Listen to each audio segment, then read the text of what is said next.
Alhamdulillahi ala ihsanih wa syukrulahu ala taufiqihi wa amtinani wa asyhadu an la ilaha illallah ta'ziman li sya'ni wa asyhadu anna Muhammadan abduhu wa rasuluh adda'i ila ridwani. Allahumma ba'd. Allahumma 'allimna ma yanfa'una wanfa'na bima 'allamtana wa zidna ilma. Masya Allah.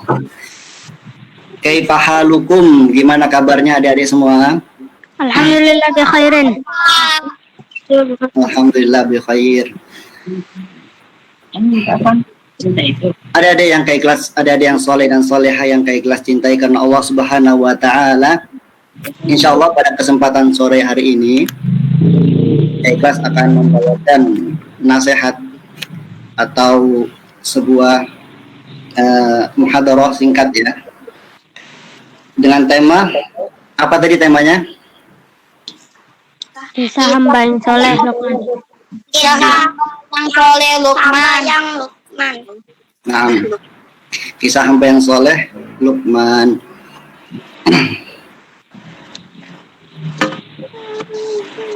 Baik, kita mulai ya.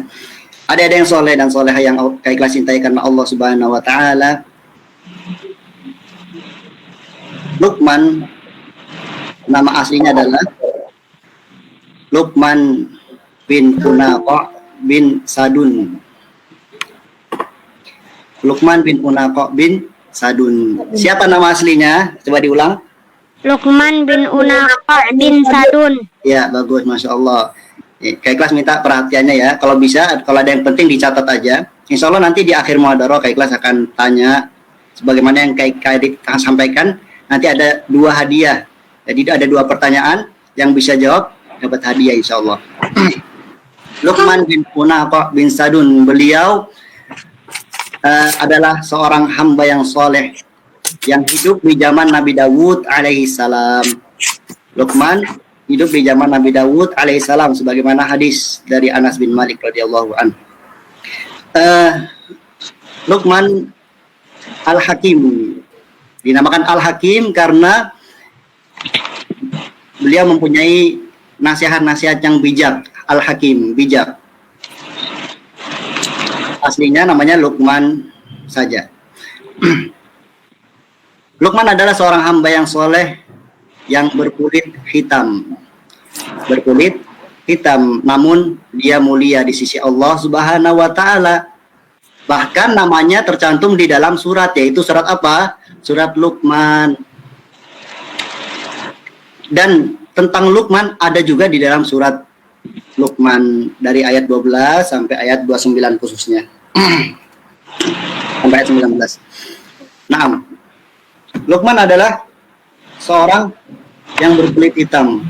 Dari sini kita bisa mengambil pelajaran adik-adik sekalian bahwasanya ras, warna kulit atau ketampanan seseorang atau penampilan seseorang tidak menentukan dia mulia di sisi Allah. Yang menentukan kemuliaan kita di sisi Allah apa? Ketakwaan kita, amal soleh yang kita kerjakan. Kata Rasulullah SAW apa? La fadla li arabiyyin wala ajami wala li ajamiyin ala la fadla li arabiyyin ala ajami wala li ajamiyin ala arabi wala li abyad ala aswad wala li aswad ala abyad illa bittaqwa fa annasu min adam wa adam min turab. Kata Rasulullah apa? Tidak ada perbedaan antara orang-orang Arab dan orang-orang luar Arab. Antara orang-orang luar Arab sama orang-orang putih dengan berkulit hitam. Antara orang yang berkulit hitam dengan berkulit putih tidak ada perbedaan, semuanya sama. Yang membedakan apa? Illa bittaqwa. Yang membedakan adalah takwa. Orangnya ganteng, tampan, rambutnya lurus misalkan, kulitnya putih, tapi jarang beribadah, tapi berbuat kesyirikan, tapi tidak berbakti kepada kedua orang tua. Mulia atau tidak orang seperti ini? Tidak. Yang menentukan kemuliaan itu bukan gagahnya, bukan warna kulitnya, tapi ketakwaannya. Kata Rasulullah SAW juga apa? Innallaha la yanzuru ila suwarikum wa amwalikum walakin yanzuru ila qulubikum wa a'malikum. Hadis riwayat Muslim. Bahwasanya Allah itu tidak melihat kepada rupa-rupa kalian, tidak melihat kepada harta-harta kalian. Yang Allah lihat apa? Qulubikum, hati-hati kalian, keikhlasan kalian, wa a'malikum, dan amalan-amalan kalian. Jadi percuma kita mempunyai postur yang keren, keker, tampan, tapi beribadahnya nol, percuma. Tidak dilihat oleh Allah. Yang dilihat apa? Hati dan amalannya. Gitu ya. Jadi kita nggak boleh minder. Kita tidak boleh minder dengan penampilan kita, karena Allah tidak melihat kepada penampilan kita. Yang dilihat adalah amalan dan hati-hati kita. Oke, kita kembali ke Luqman Al-Hakim. Tentang Luqman Al-Hakim termaktub di dalam Al-Quran dari surat Luqman ayat 12 sampai ayat 19. Kak Ikhlas pengen minta, ada nggak adik-adik yang mau membacakan surat Luqman dari ayat 12 sampai 19 berserta artinya? Siapa yang mau membacakan ke kita? Siapa? Ayo. Hah? Ada yang mau angkat tangan? Atau saya kak? Saya kak, ambil Quran dulu. Silahkan. Siapa? Ellen. Silahkan. Berapa? Ayat berapa sampai ayat berapa? Ayat 12 sampai ayat 19 dibaca berserta artinya. Siapa yang siap? Siapa yang sudah di hadapannya ada Al-Quran yang ada artinya? Siapa? Nah, Ellen, silakan Ellen. Bentar, cari dulu. Ya, udah mau bos. Udah didahului Ellen, Zaki, masya Allah Zaki. Ini. Surat Luqman adalah juz Ya ini berapa? 400. juz 21. Halaman 412. Silakan. 412. Ada. Ingat ya, jadi termaktub di dalam surat Luqman ayat berapa tadi? Ayat 12 sampai ayat 19 dicatat. Ayat 12 sampai ayat 19. Silakan Ellen, yang lainnya dimatikan soundnya ya. A'udzu billahi minasy syaithanir rajim. Walau tara idzil mujrimuna nakisuru Ayat 12. Ayat 12. Ini 12. Walaqad ataina Luqmanal hikmah. Bentar. Walaqad ataina Luqmanal hikmah. A'udzu billahi minasy syaithanir rajim. Walaqad ataina Luqmanal hikmata anishkur lillah. Wa man yashkur fa innama yashkuru li nafsihi. Wa man kafara fa innallaha ghaniyyun hamid. Langsung artinya. Langsung selesaiin aja Arabnya. Gak usah artinya kayak kelas jelasin aja nanti. Wa idz qala Luqmanu li abnihi wa huwa Wa idz qala Luqmanu li ibnihi wa huwa ya'idhuhu ya bunayya la tusyrik billah inna syirka la zulmun 'adzim wa wassaynal insana biwalidayhi hamalathu ummuhu wahnan 'ala wahnin wa fisaluhu fi في عامين أن اشكر لوالديك Anishkur li wali waliday. أن اشكر لي ولوالديك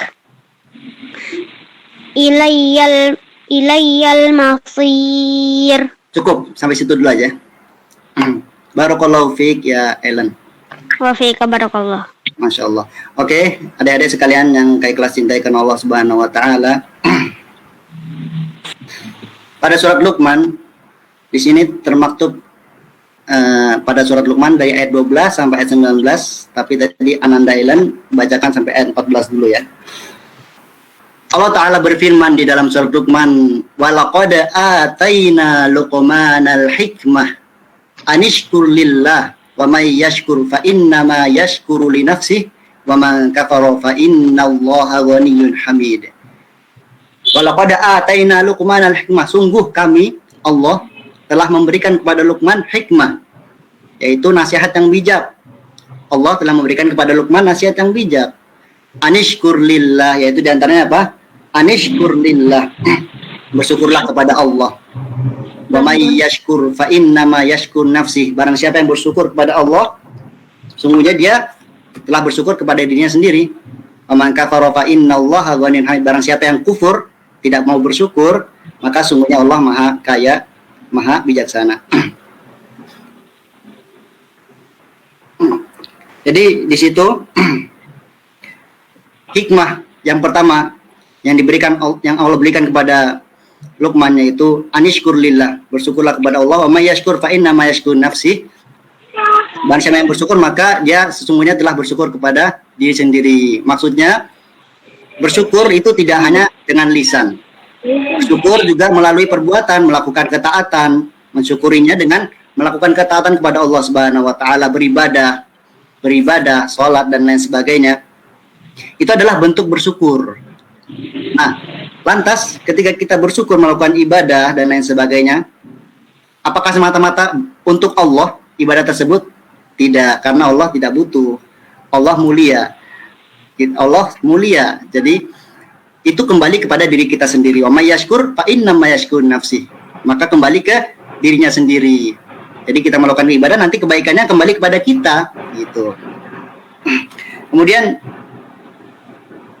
wa'idh, ayat yang selanjutnya ini adalah nasihat Luqman kepada anaknya. Wa'idh qala Luqmanu li banihi wa huwa ya'iduhu ya bunayya la tusyrik billah innasyirka la dzulmun 'adzim. Kata Luqman, wa'idh qala Luqmanu li banihi, dan ingatlah ketika Luqman menasihati, memberikan nasihat, memberikan pelajaran dan berserta peringatan kepada anaknya. Ya bunayya la tusyrik billah, wahai anakku, wahai ananda, janganlah engkau mempersekutukan Allah, janganlah engkau berbuat syirik. Inna syirka la dzulmun alim, karena mempersekutukan Allah, berbuat syirik adalah kezaliman yang besar. Perhatikan adik-adik sekalian yang kayak kelas cintai karena Allah Subhanahu Wa Taala, di sini ada pelajaran yang berharga. Luqman memanggil anaknya dengan kata kesayangannya, itu bunai. Wa idh qala Luqmanu li banihi wa huwa ya'iduhu ya bunai, wahai anakku. Ini adalah kata-kata lembut untuk anak, ya bunai. Jadi kalau kita adik-adik sekalian, kalau mau mengajak temennya misalkan, atau mau mengajak kakaknya atau adiknya untuk berbuat kebaikan, panggil dengan nama yang disukai, panggil dengan nama kesayangan, jangan panggil dengan nama yang tidak disukai. Jadi kalau misalkan kita punya teman, kita mau ngajak dia ngaji misalkan ya, panggil ya, sobatku atau temanku, atau panggil namanya siapa, Ibrahim misalkan, Ibrahim, ayo kita ngaji di Al Husna misalkan, ayo kita ngaji, ayo kita khataman yuk gitu, ayo kita balapan yuk khataman. Ngajaknya dengan kata yang dicintai, jangan jangan manggilnya apa, dut gendut ngaji dut, jangan. Itu malah orangnya yang kita ajak malah menjauh. Jadi pakai kata kesayangan, ya bunai, kata Luqman kepada anaknya, ya bunai, wahai anakku, la tusyrik billah, jangan engkau mempersekutukan Allah. Mempersekutukan Allah itu apa? Contohnya menyembah berhala. Menyembah itu kepada siapa? Kepada berhala apa kepada Allah? Menyembah kepada siapa? Allah. Kepada Allah. Jadi ketika menyembah, kalau ada yang menyembah berhala, berarti dia mempersekutukan Allah. Berhala itu patung gitu. Kalau mempersekutukan Allah, contohnya orang datang ke kuburan minta rezeki dengan orang yang udah meninggal. Misalkan ya fulan udah mati, dia orang udah mati, ya fulan tolong aku minta uang 5.000 buat sangu hari ini gitu. Boleh tidak seperti itu? Nggak boleh. Bagus, nggak boleh ya, karena meminta hanya kepada siapa? Kepada Allah. Ya Allah, aku lapar, aku pengen minta uang gitu. Jadi kita kalau meminta hanya kepada Allah, nggak boleh mempersekutukan Allah, nggak boleh menduakan Allah. Atau contoh lain, kita mengirim sesajen atau makanan-makanan tertentu untuk ke laut, mengirim makanan-makanan tertentu ke laut agar supaya apa? Agar supaya lautnya itu dijaga dengan penjaga yang ada di situ, maksudnya jin. Dia mengirim makanan tertentu agar penjaga tersebut, jin yang ada di situ, menjaga lautnya agar tidak terjadi tsunami, agar tidak terjadi bahaya kepada penduduk sekitar. Yang seperti ini juga sama saja mempersekutukan Allah, karena meminta perlindungan kepada siapa? Kepada jin yang ada di laut atau kepada Allah? Kepada siapa meminta perlindungan? Kepada Allah, kepada selainnya. Bagus, Masya Allah. Kata Luqman kepada anaknya, yang pertama, yang paling penting adalah tauhidnya diperbaiki. La tusyrik billah. Tidak boleh mempersekutukan Allah. Tidak boleh menjadikan tandingan. Menyembah hanya kepada Allah, meminta perlindungan hanya kepada Allah, meminta rizki hanya kepada Allah. Gitu. Inna syirka la dzulmun azim, karena kesyirikan adalah kezaliman yang besar. Kenapa kezaliman yang besar? Dolim itu artinya menempatkan sesuatu bukan pada tempatnya. Nah, ikhlas tanya, kalau meminta kepada mayit yang udah mati, orang yang udah mati, itu sama aja meminta kepada yang bukan pada tempatnya atau emang tempatnya di situ? Bukan tempatnya. Ya, bukan pada tempatnya. Berarti ini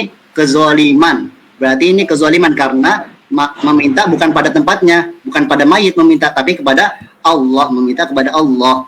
Minta sesuatu kepada Allah, minta perlindungan kepada Allah, bukan kepada penjaga laut, bukan kepada penjaga gunung, bukan kepada siapa-siapa, tapi kepada Allah. Jadi kalau misalkan kita menyaingi Allah, mempersekutukan Allah, itu sama saja berbuat kezaliman, dan kezaliman ini adalah kezaliman yang besar.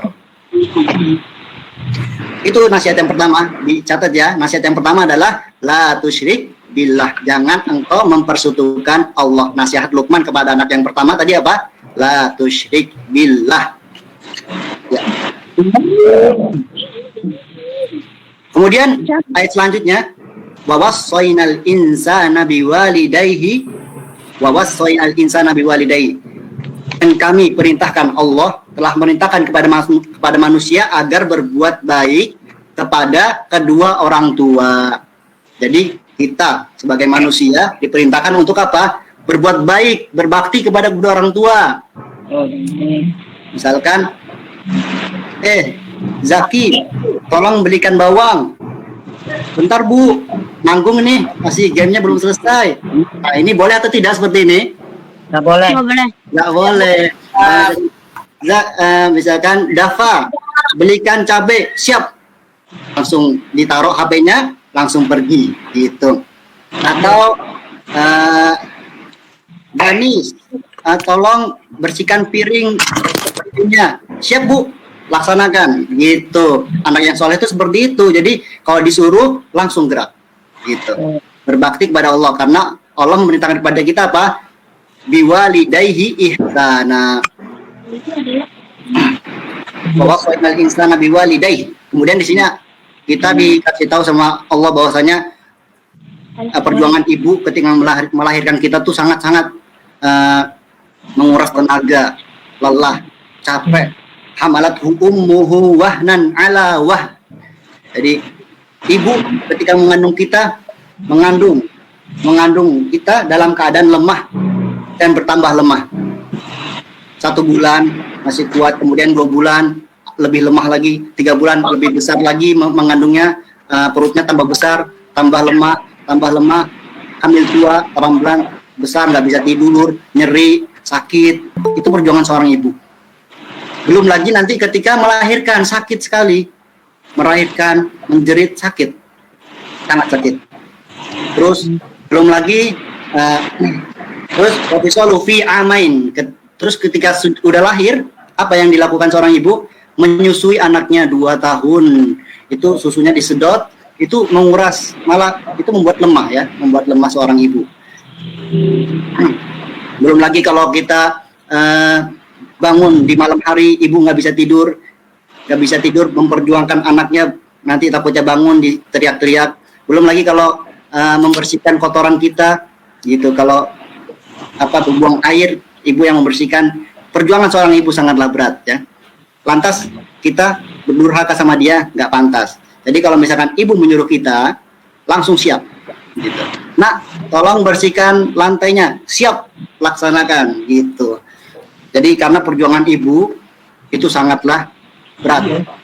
Dan bapak juga sama bapak. Jadi kita nggak cuma berbakti kepada ibu saja, kepada bapak juga, karena bapak yang menafkahin kita. Bapak yang kerja berangkat pagi, pulangnya malam, bertemunya cuma malam hari. Ada yang berangkat malam sampai maghrib, bertemunya cuma beberapa jam aja. Perjuangan bapak juga, ya. Jadi kita harus berbakti kepada keduanya. Kemudian siapa yang membacakan lagi ayat yang ke-15? Ada yang mau membacakan? Siapa yang mau membacakan? Nih, Andika Febrina, ya Kak, silakan.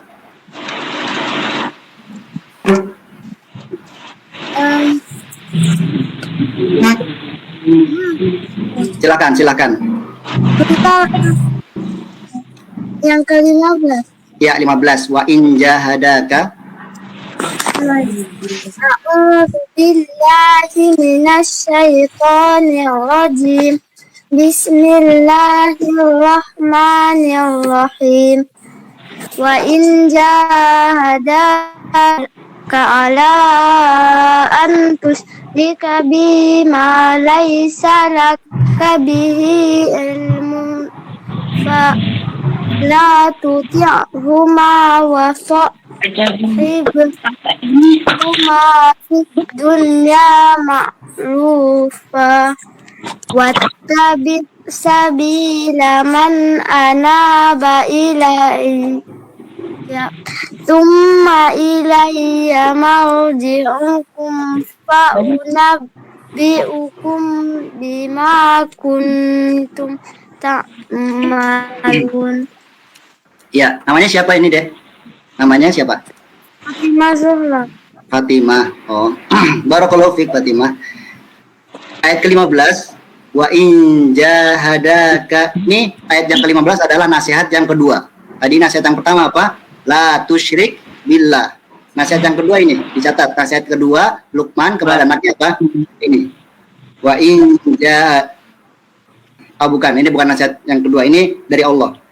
Wa in jahadaka ala an tusyrika bi ma laysa laka bihi ilmun fala tuti'huma. Tadi diperintahkan kepada kita apa? Berbakti kepada kedua orang tua. Tapi ada saatnya kita nggak boleh mentaati kedua orang tuanya. Kapan? Ini jawabannya. Wa in jahadaka ala an tusyrika bi ma laysa laka bihi ilmun fala tuti'huma. Dan jika keduanya memaksamu atau menyuruh Allah dengan sesuatu yang tidak kamu ketahui, maka jangan ditaati. Jadi kalau misalkan orang tua kita menyuruh kita untuk bermaksiat, jangan taat. Contohnya apa? Contohnya misalkan nak, gak usah sholat asar. Misalkan nak, gak usah sholat asar ya, bantu bapak aja. Nah, itu gimana? Motif kita tidak boleh taat. Kita harus sholat asar, karena sholat asar itu kalau karena perintah dari orang tua ke kita untuk tidak sholat asar itu adalah kemaksiatan. Jadi tidak boleh. La ta'ata li makhluqin fi ma'siyatil khaliq. Tidak boleh taat kepada makhluk dalam perkara bermaksiat kepada Sang Pencipta. Jadi kalau misalkan orang tua kita mengajak untuk bermaksiat, nggak boleh taat. Tapi menolaknya jangan dengan cara yang kasar. Wa sahibuhuma fid dunya ma'rufa, dan pergaulilah mereka dengan dunia dengan baik. Jadi kalau kita diajak melakukan kemaksiatan atau meninggalkan ketaatan, jangan taat, tapi menolaknya dengan cara baik. Contohnya apa? Contohnya misalkan, nak, jangan sholat asar, bantu bapak saja. Nah ini kita nolak, tapi dengan cara baik. Maaf Pak, sholat asar kan sebentar aja. Nanti sholat asar 5 menit, habis itu aku langsung bantu bapak dah, insya Allah gitu. Jadi dengan cara yang baik, jangan nggak boleh, dosa, nggak boleh, termasuk neraka loh Pak, nggak boleh. Nah itu caranya kasar, nggak boleh kayak gitu. Jadi kalau misalkan kita menolak ajakan bermaksiat itu dengan tolakan yang halus, ya. Wasahibuhuma fid dunya ma'rufa. Kalau kita disuruh contohnya disuruh nak ikut teman-teman situ main judi biar dapat uang, boleh atau tidak taat? Tidak Boleh. Bagus, tidak boleh karena main judi nggak boleh, dilarang. Main judi dilarang. Kalau disuruh bapaknya, nak olahraga sana biar sehat, boleh atau tidak? boleh.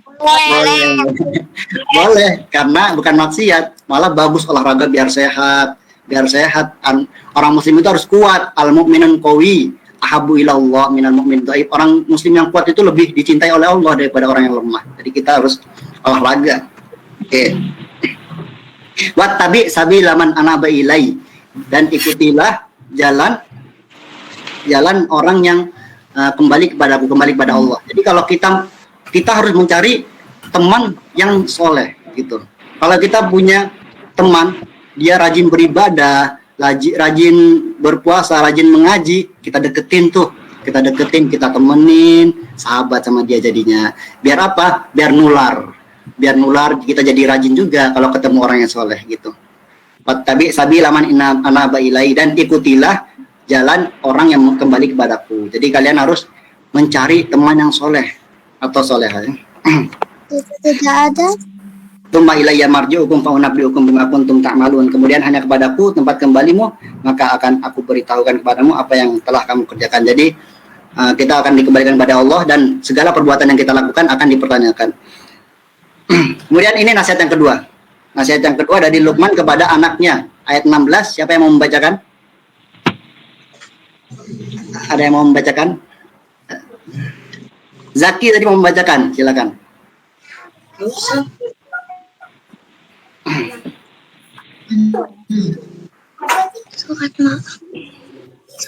Ayat 16, ya bunayya innaha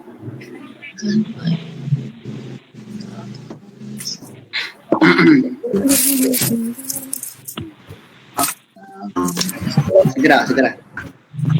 Kak, kalau teman aku nggak apa-apa Kak. Boleh.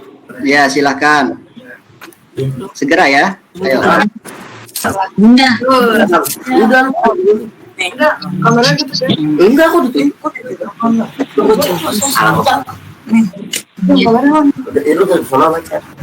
Ya, nih, ini.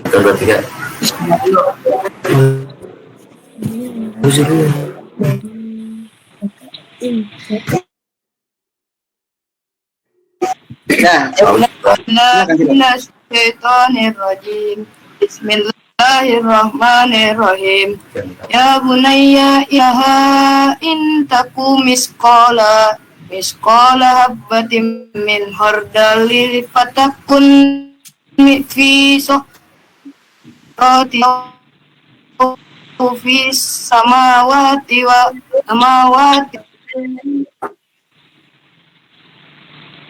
bil ardi ya'ti bihallahu Ya bunayya aqimis sholawata Cukup. Cukup, barakallahu fik. Satu ayat aja dulu ya. Nasihat yang kedua dari Luqman Al-Hakim kepada anaknya, masih pakai nama kesayangan. Ya bunai, wahai anakku, wahai Ananda. Nggak pakai nama panggilan. Jadi pakai nama anakku, sayangku. Jadi nggak pakai nama panggilannya langsung. Ya bunai, innaha intaku mithqala habbatin min khardalin fatakum fi sakhratin aw fis samawati aw fil ardi ya'ti biha Allah. Wahai anakku, sungguh jika ada sesuatu perbuatan seberat biji zarrah, seberat biji sawi, dan berada di dalam batu atau berada di langit atau berada di bumi, dalam bumi, maka Allah akan mendatangkannya. Innallaha latifun khabir. Sungguhnya Allah Maha lembut dan Maha teliti. Nah, di sini adalah muraqabah. Di sini ada jadi kita sebagai seorang muslim harus merasa diawasi oleh Allah Subhanahu wa taala. Kata Luqman kepada anaknya bahwasanya amalan perbuatan apapun, sekecil apapun, diketahui oleh Allah. Amalan perbuatan buruk atau baik yang kecil yang disembunyikan di tempat manapun akan diketahui oleh Allah Subhanahu wa taala. Kita sebagai orang muslim harus merasa diawasi oleh Allah Subhanahu wa taala. Kalau kita main HP, nonton YouTube misalkan, berada di kamar, tidak dilihatin oleh siapa-siapa. Lihat apa? Kita kalau lihat kajian, itu dilihat oleh Allah, dicatat sebagai kebaikan. Kalau lihat yang lainnya, yang berbuat dosa, yang berbau maksiat, maka dicatat oleh Allah dan akan dipertanggungjawabkan di akhir hari kiamat. Allah khabir, Maha teliti. Allah basir, Maha melihat. Allah alim, Maha mengetahui. Jadi segala perbuatan yang kita lakukan, baik kecil maupun besar, maka Allah ketahui dan dicatat. Jadi kalau misalkan kita bermain sama teman kita misalkan ya, kemudian masuk waktu sholat, azan, Allahu Akbar, azan. Kemudian temannya ngajak kita, udah nggak usah sholat, kita mau sholat. Kemudian kita mau sholat. Kemudian teman kita ngajak, udah nggak usah sholat. Orang tua kamu juga nggak tahu kalau kamu nggak sholat, nggak usah sholat, ya main aja, nggak usah sholat. Kan orang tua kamu nggak tahu kalau kamu nggak sholat, nggak dimarahin. Nah, kalau ada yang seperti itu, maka kita ikutin perkataan teman kita atau kita sholat. Karena orang tua nggak mengetahui kita benar, tapi Allah Maha mengetahui apa yang kita lakukan ketika itu. Jadi kita nasihati teman kita, hey sobat, hey bro, ketahuilah bro, emang orang tua aku tidak mengetahui aku kalau nggak sholat hari ini, tapi Allah Maha melihat dan nanti perbuatan kita sekarang akan dimintai pertanggungjawaban nanti lo di akhirat. Kata temannya apa? Ih, beri banget. Sholat yuk. Gitu, langsung ajak sholat dia nanti. Gitu ya. Jadi kita harus merasa diawasi oleh Allah Subhanahu wa taala. Jadi ketika kita sendiri, nggak ada orang, maka kita takut apa yang kita kerjakan itu selalu diawasi oleh Allah Subhanahu wa taala, maka senantiasalah berbuat kebaikan atau berbuat ketaatan. Kemudian nasihat yang selanjutnya, yang ketiga ya ini ya, yang tadi yang kedua, sekarang yang ketiga ya. Yang ketiga, siapa yang membacakan ayat 17? Ada yang mau bacakan? Bilang saya biar Kak Ikhlas tahu. Kalau nggak ada, Kak Ikhlas yang bacain. Ya Munaya, siapa yang mau membacakan? Ayo. Itu Hafiz ya, angkat tangan ya Hafiz ya.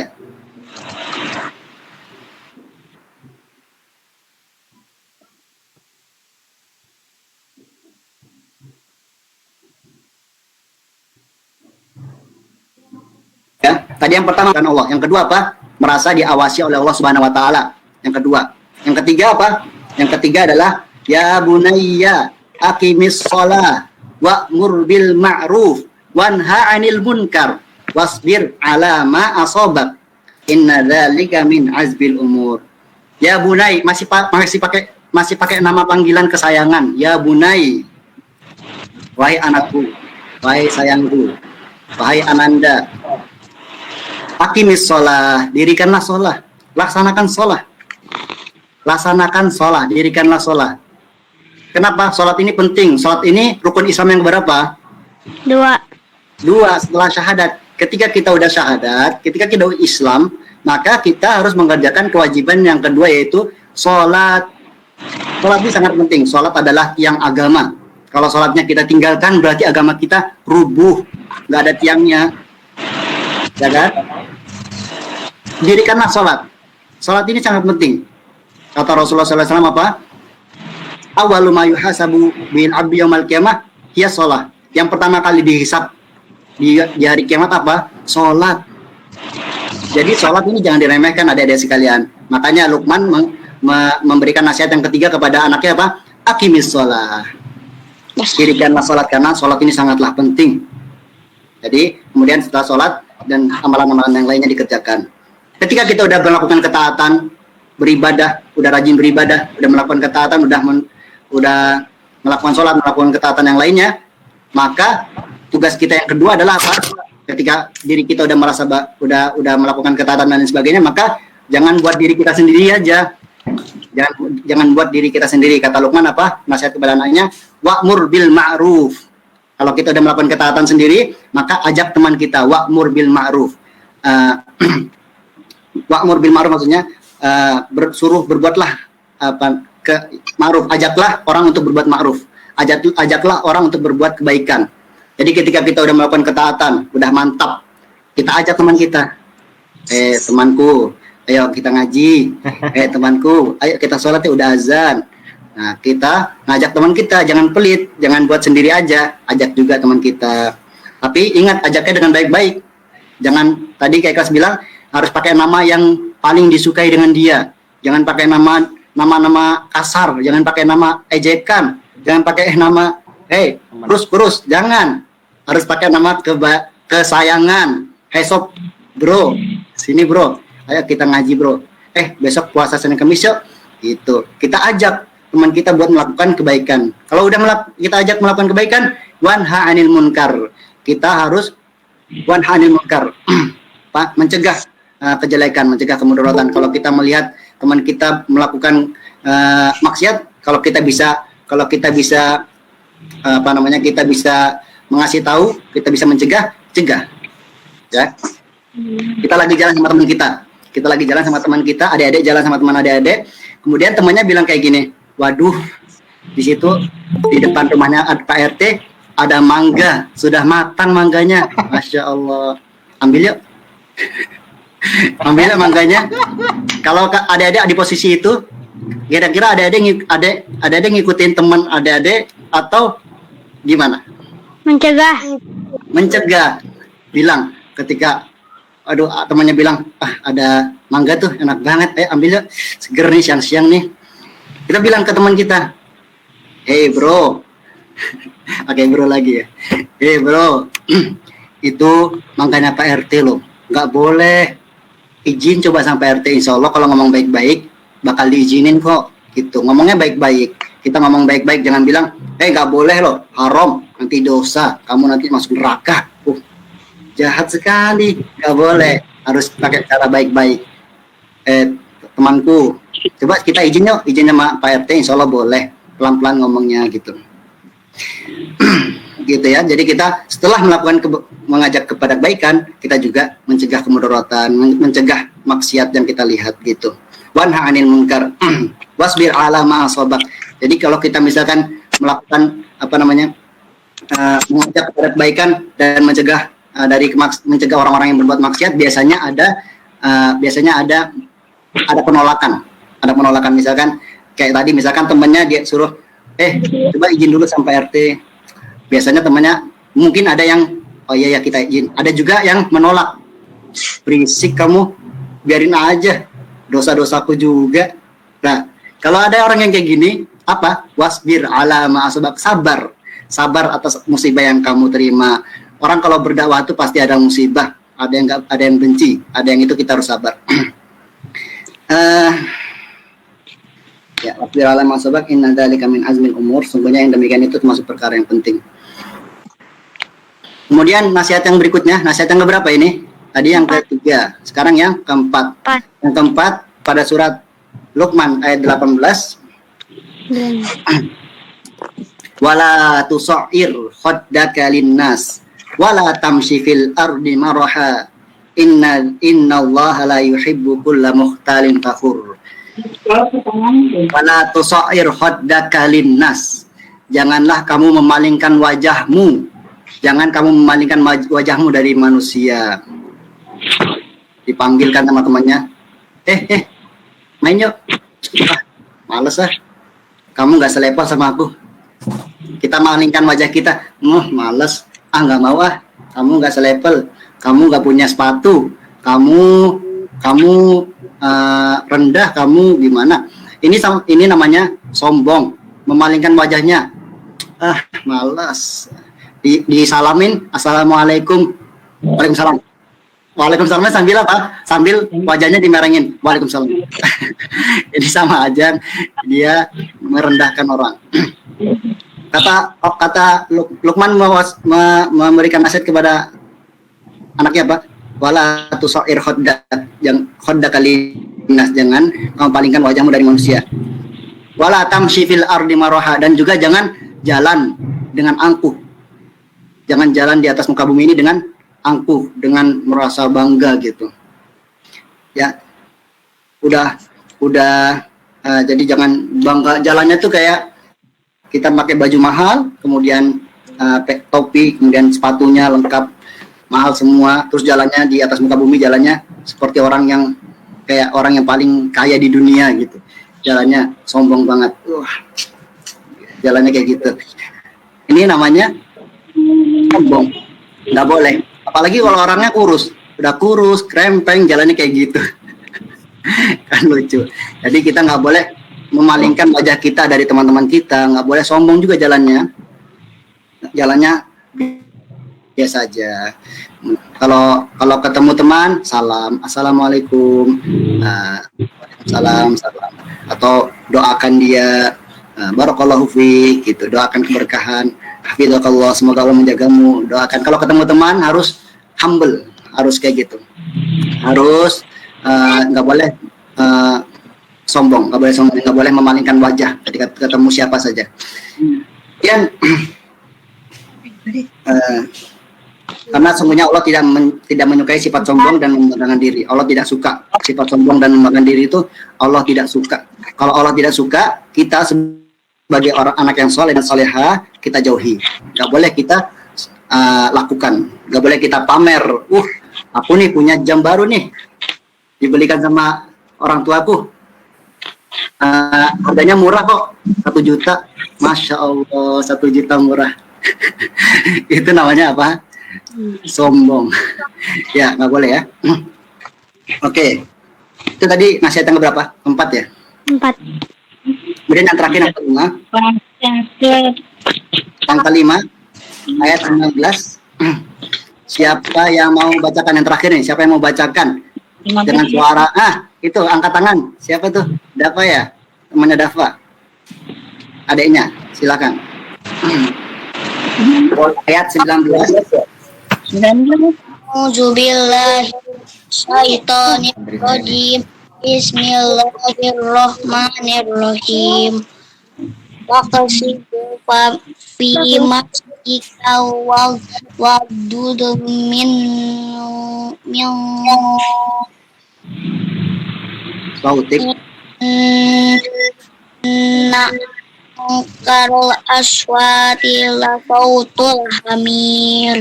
Barakallahu fiik. Siapa namanya, Dek? Atala Syaib Alfiansyah. Natalah. Gitu. Yang ke-19. Nasihat yang keberapa ini? Yang kelima ya? Nasihat yang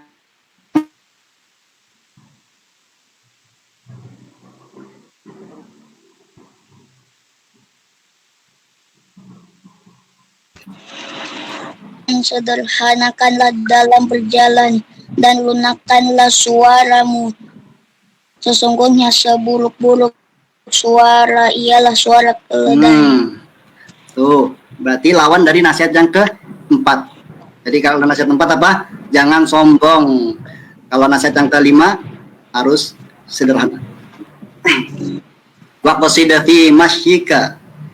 Sederhanakanlah jalanmu. Maksudnya berjalannya tuh jangan kayak orang, jangan terlalu dengan angkuh, jangan angkuh jalannya. Jalannya biasa aja. Normal aja jalannya, jangan ditegap-tegapin sengaja. Kalau emang dasar tegap nggak apa-apa, tapi kalau udah nggak tegap tapi pura-pura ditegapin biar kayak orang sebat, jangan. Kita jalan biasa aja. Wa qasida fi masyik, sederhanakanlah jalanmu. Waqdud min sautik, dan lembutkanlah perkataanmu. Suara kamu tuh dilembutkan, jangan teriak-teriak. Apalagi kalau di rumah ngomong sama ibu, Bu, sekarang makannya apa, Bu? Teriak. Gak boleh. Jadi kalau misalkan ngomong sama orang tuanya, pelan-pelan. Bu, sekarang ibu masak apa? Perlu dibantu nggak? Gitu, pelan-pelan. Jangan, Bu, hari ini masak ayam ya? Kalau nggak mau masak ayam, nggak makan aku, malas. Apa ya? Jadi kita harus kalau bicara dengan lemah lembut, khususnya kepada orang tua. Apalagi kalau kita menasihati teman kita dengan lemah lembut juga ya. Inna ankarul aswati la sautul hamir, karena seburuk-buruk suara adalah suara keledai. Mau disamakan dengan suara keledai. Kita tidak teriak, sombong, suaranya disamakan dengan suara keledai binatang. Itu adalah nasihat yang kelima dari Luqman kepada anaknya. Ada 5 nasihat. Yang pertama, la tusyrik billah, jangan menyebutkan Allah. Kemudian yang kedua apa? Merasa diawasi oleh Allah. Ya, merasa diawasi. Ya bunayya, minta pemisah habat min khardal fatakun fi sakhra. Jadi Allah Maha melihat, merasa diawasi oleh Allah Subhanahu wa taala. Kemudian nasihat yang ketiga apa? Mengerjakan sholat. Sholat. Aqimus sholat. Bukan berarti cuma sholat aja ya. Sholat ini karena sholat kemudian setelahnya juga gitu. Setelah sholat kemudian setelahnya juga sedekah dan lain sebagainya ya. Nasihat yang selanjutnya apa? Jangan Tidak paling sombong. Iya, wala tusair khaddaka linnas wala tamshi fil ardi maraha. Jangan kamu memalingkan wajah kamu sombong. Jangan jalan secara angkuh juga, jalannya pura-pura ditegapin, nggak boleh. Kemudian yang terakhir, nasihat yang kelima, wa qasid di masjid. perkataanmu. Ya, sederhanakanlah jalanmu, jalannya biasa aja, jangan sombong. Kemudian lembutkanlah suaramu, khususnya kepada keluarga, lembutkanlah suaranya. Ibu, bapak, minta uang dong. Jangan pas minta uang aja, minta uang baru dilembutin. Kalau minta uang, minta jajan, Bu, jajan ya Bu, lembut. Tapi kalau pas disuruh kasar, nggak boleh. Lembut, harus lembut terus ya. Bersyukur. Oke, itu adalah kisah Luqman dan nasihat Luqman kepada anaknya, yang insya Allah semoga kita bisa mengambil pelajaran darinya, dan setelah kita mendapatkan ilmunya jangan lupa diamalkan ya. Karena al ilmu bila amal, al jasad bila ruh, kasajarati bila tamar. Ilmu tanpa amal seperti pohon tanpa buah, nggak berguna. Jadi ada ilmunya tapi nggak diamalkan, seperti ada pohon yang berbuah ya. Ada pohon apel misalkan, ada pohon apel tapi apelnya nggak tumbuh-tumbuh. Berguna nggak berguna, ditebang aja. Mendingan ditebang, dijadikan tempat duduk daripada pohonnya di situ. Jadi seperti itu ya ibaratnya. Jadi kalau udah punya ilmunya, adik-adik udah dapat ilmunya hari ini, maka diamalkan. Mungkin ini aja dari Kak Ikhlas karena waktunya sudah mendekati jam 5. Ini saja, wallahu alam, barakallahu fikum. Kak Ikhlas kembalikan kepada moderator.